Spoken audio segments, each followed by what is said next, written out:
Welcome, everyone. My name is Chris Edkins. I'll be your worship associate for today. Welcome to everybody who is here present with us today, and welcome to everybody who's joining us out there on YouTube, either in the live stream during the service or at some time during the future. Today we're going to be doing our bread communion, so whether you're here with us in person or whether you're out there in the cloud somewhere, we invite you to join in our communion today. So if you just want to take a little bit of time to grab yourself a little bit of bread or some other kind of food to eat and a little bit of something to drink, then when the time comes you can join us in the ceremony and you will be a part of this community. Welcome to Westside Unitarian Universalist Church.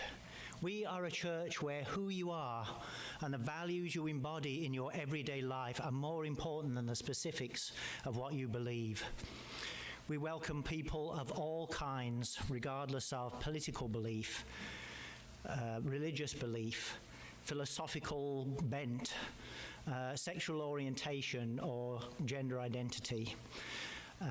We welcome people of all ages. You are all welcome here, and you are welcome to come as you are and share your gifts with this community. So, there are announcements in your order of service. There's a lot going on today after the service, but we do also have our potluck. If you would like to stay after the service and join us for potluck, there's always plenty of food. If you didn't bring anything with you, it's fine. There's always a ton of stuff. So we hope you'll join us to have a little bit of fellowship after the service. And does anybody have any other announcements that they would like to draw attention to than what's in the order of service here? Anything special that you want me to draw my attention to? Okay. Then in that case, I'm going to ask you to settle into your seats, and I will ring our singing bowl to bring us into our sacred time together.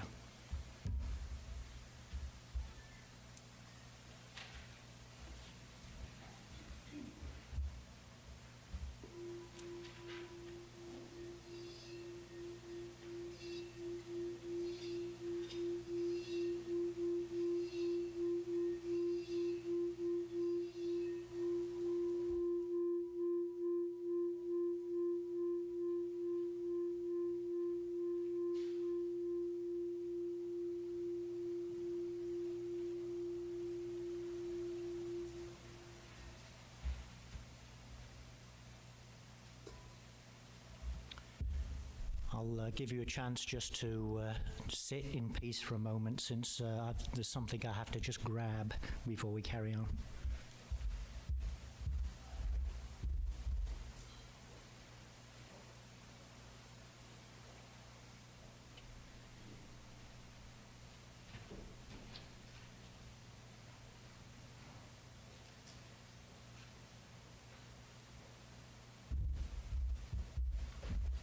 So I was technologically challenged this morning. I couldn't get my printer to work, so I brought my tablet with me, but then I left it at the back on charge. So,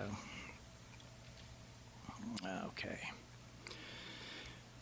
The flaming chalice is the symbol of our Unitarian Universalist faith, and at the beginning of each service we light the chalice and we have a little reading to go with it to draw our attention to a little spiritual message we can take forward with this into the day. So I'll invite somebody to come up and light the chalice. Thank you very much, as we read these chalice lighting words.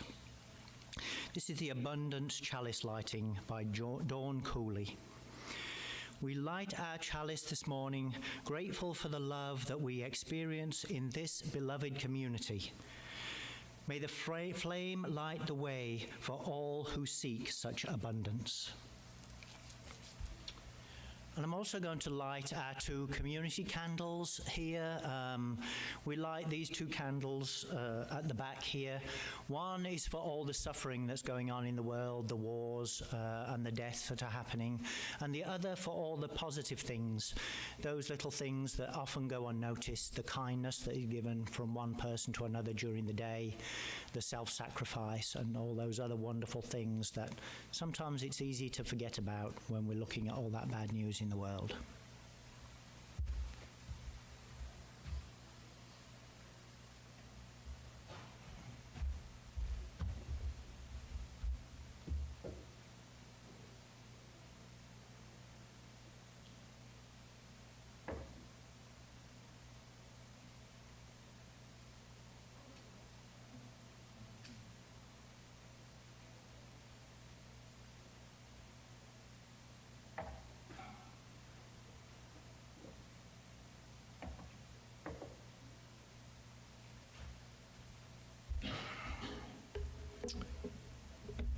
I'm going to open us up with a hymn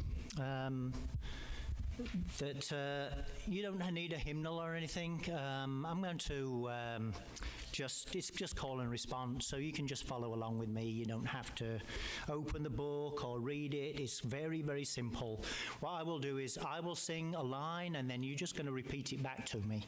So it's Oh, we give thanks. And it goes like this. Oh, we give thanks for this precious day, for those gathered here and those far away, for the love we share with love and care. Oh, we give thanks for this precious day.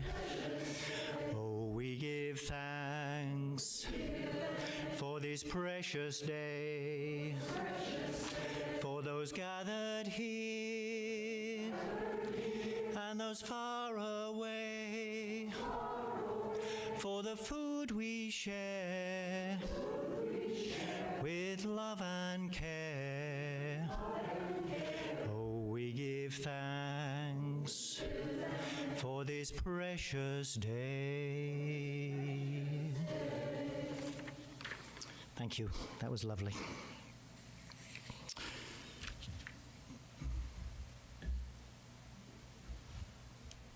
I'm going to use the handheld mic so I can roam a little bit.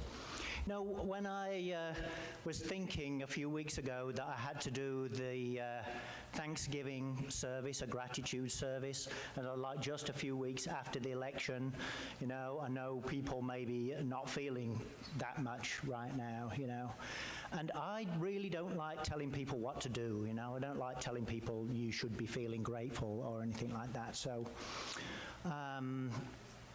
but you know, something happened to me over in the last few weeks that made all that stuff not so important to me anymore, you know.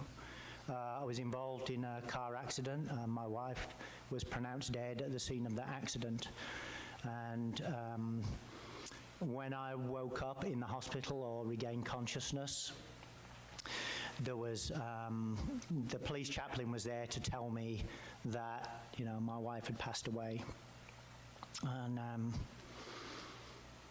I have to say that when he asked me, is there anybody I can call for you, I did feel an immediate gratitude, because I knew there were so many people that he could call for me. I have so much community that my wife and myself had made, participated in, benefited from, contributed to in Knoxville, that I had a phone full of people that could be called, and I felt an immediate gratitude for that.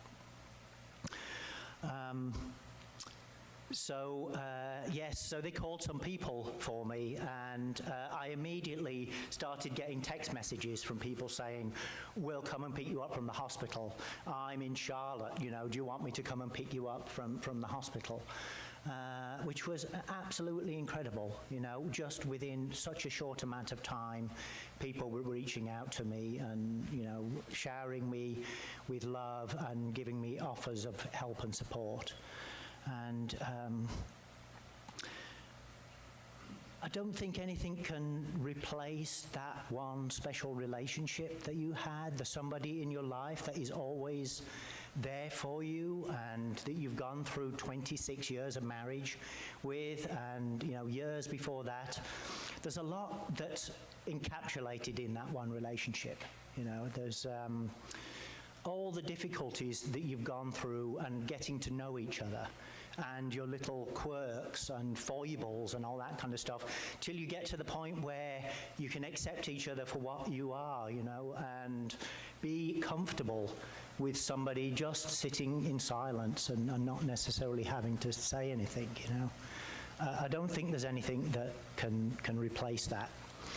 But there's one thing that has been revealed to me, and that is how much love and support I had in the community that I was perhaps taking for granted, that I didn't even know was out there for me. For many years in my life, I feared that I would not find love. And I'm blessed to tell you today that not only did I find that special relationship with somebody that where there was that comfort and acceptance, but I have found so much love in the community that I know that I don't have to be alone going through this time and this trial, and that there are so many people who I can reach out to when I need to do something where I think, oh my God, I cannot cope with this. You know, I can't make this phone call. I can't deal with this insurance claim. You know, there is somebody I can call and they will come and sit with me and help me do that. And that is a great blessing. And I have felt a great deal of love. And that is something to be grateful for. I have gratitude for that today.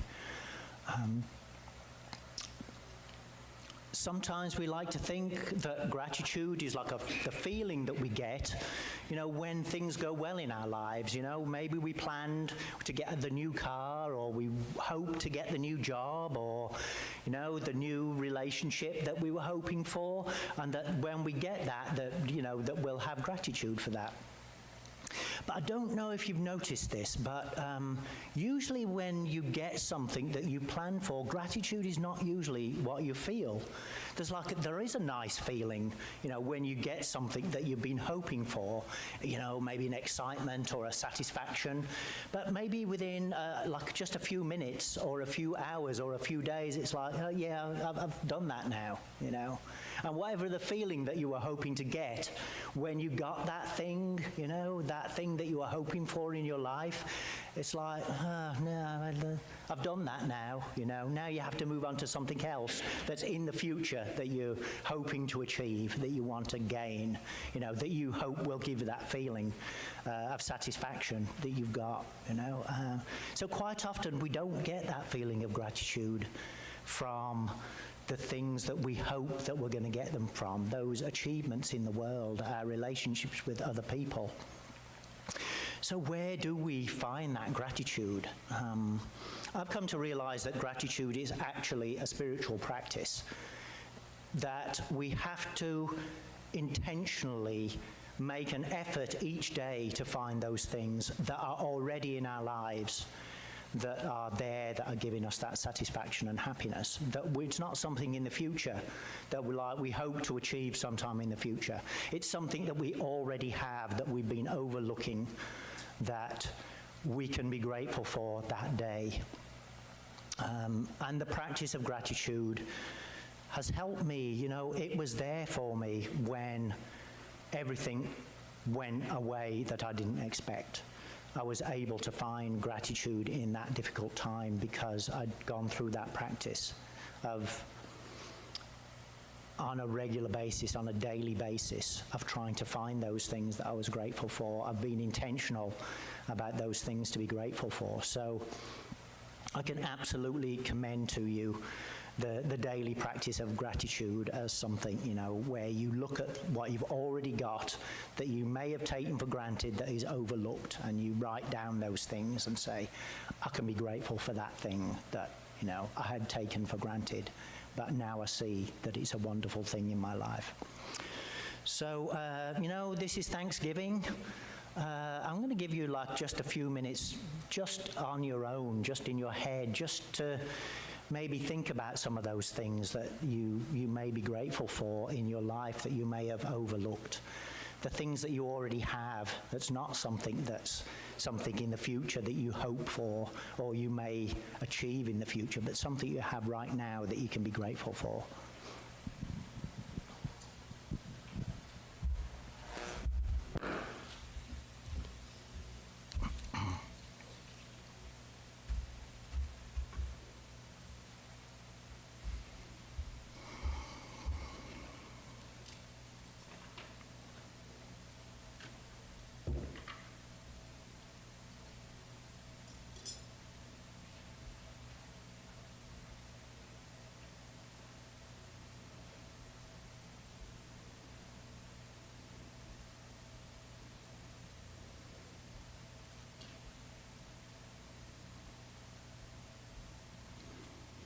In the Buddhist tradition, they have this term, they call it the hungry ghost. It's a person who is seeking satisfaction in the world, but whatever they get, they do not find satisfaction in. They have to gather more and more wealth, more and more sensual experiences, more and more varied experience in relationships, but none of them fills that hole that's inside them. Gratitude is the food that satisfies the hungry ghost. Today is also our bread communion. We have all these wonderful things up front here that people have brought in. We have some juice and some bread and stuff. And in a few minutes, we're going to be coming up. I'll play some music on one of my flutes, and you can come up and gather something to eat and a little bit of something to drink. But I want to talk a little bit first about the tradition of the communion. The tradition of communion comes from the Christian roots of our denomination. The Unitarian and Universalist denominations were considered to be heretical Christian denominations that went against the teachings of the Orthodox Church. And many Unitarians and Universalists came to America to escape persecution in Europe because they were considered to be their beliefs were not considered to be in amongst the mainstream. But through those Unitarian and Universalist denominations, we have a share in the tradition of the Holy Communion. At the Last Supper, Jesus held up a piece of bread and he said, "This is my body." And he held up wine and he said, "This is my blood." And much has been said in the church about the meanings of those words. As Unitarian Universalists, we do not have a doctrine or a dogma that we subscribe to or we tell anybody else that they should subscribe to. So each person is free to interpret the significance of those words. But for me, when I hold up a piece of bread and I say, "See this piece of bread, this is my body. See this drink, this is my blood," I mean that very literally. The things that I eat become a part of my body. The bread becomes, gets broken down in my digestive tract into the carbohydrates, and the proteins, the amino acids, and then absorbed into my bloodstream. And literally my body is made out of accumulation of all the food that I've eaten over the course of my life. And the same with what I drink. It becomes part of me. It becomes my blood. We know that through this process of life on this earth, that there is a constant process going on of earth and sunlight being turned into plants and animals, and those plants and animals being eaten by other plants and animals and becoming the other life, the higher life that we represent upon this earth, to the point where then we can look out into the universe and say, wow, look at all this wonderful stuff. Look at these stars that were where we came from. Look at this beautiful earth that was here when we were born. We were born into it. It was given to us as a gift of grace. And we can have an appreciation for the incredible miracle of life that has arisen on this earth. And it all starts with this. This food is my body. This food is my blood. So I'd like to invite you to come up, just kind of like form a line. We've got 2 tables, and there's both drink and bread on both of these. Grab a little bit of something and take it back to your seat, and then we'll continue on after that.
One of our goals in this organisation is to support both ourselves so that we can continue our work and to support the wider community. We have partners in the community that we have a relationship with and support over the course of time, providing both our physical help and our financial aid to those organisations. So let's see. I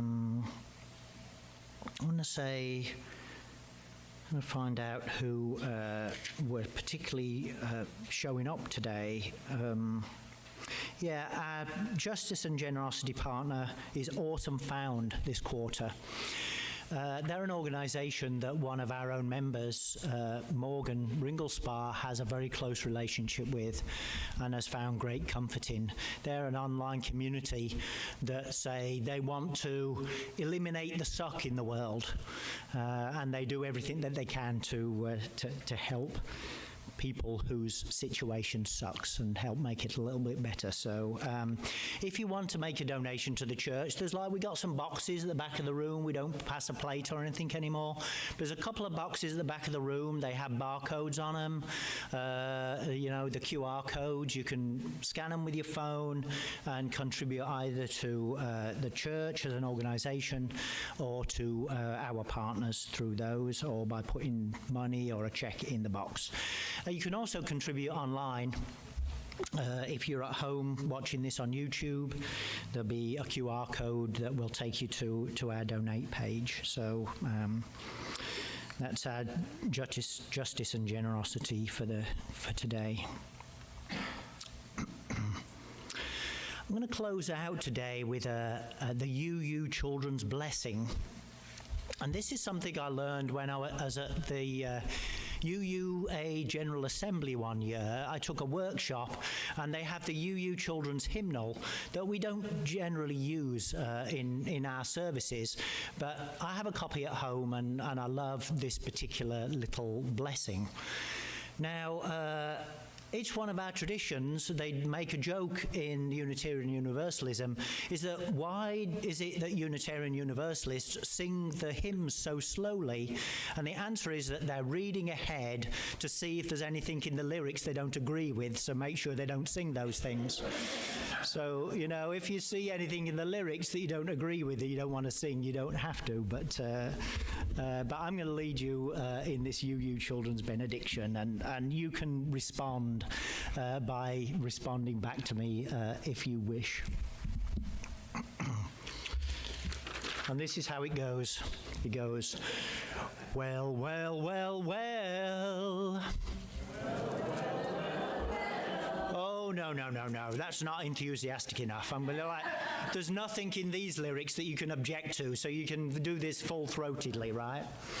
Well, well, well, well. Hey, hey, hey, hey. Well, this little piggy believes in God. And this little piggy believes in the goddess. And this little piggy believes in multiple deities.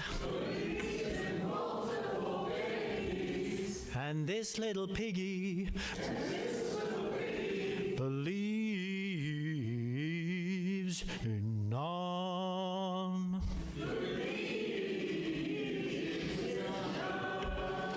But all us little piggies, we gotta say thank you, thank you, thank you. Thank you, thank you, thank you. Thank you, thank you, thank you, thank you, thank you, thank you, thank you, thank you.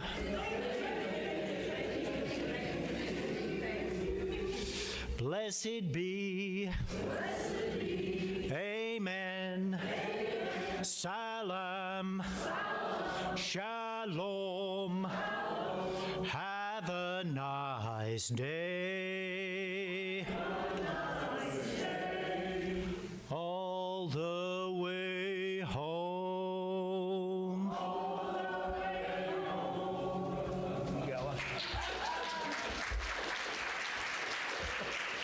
Oh, I have a question.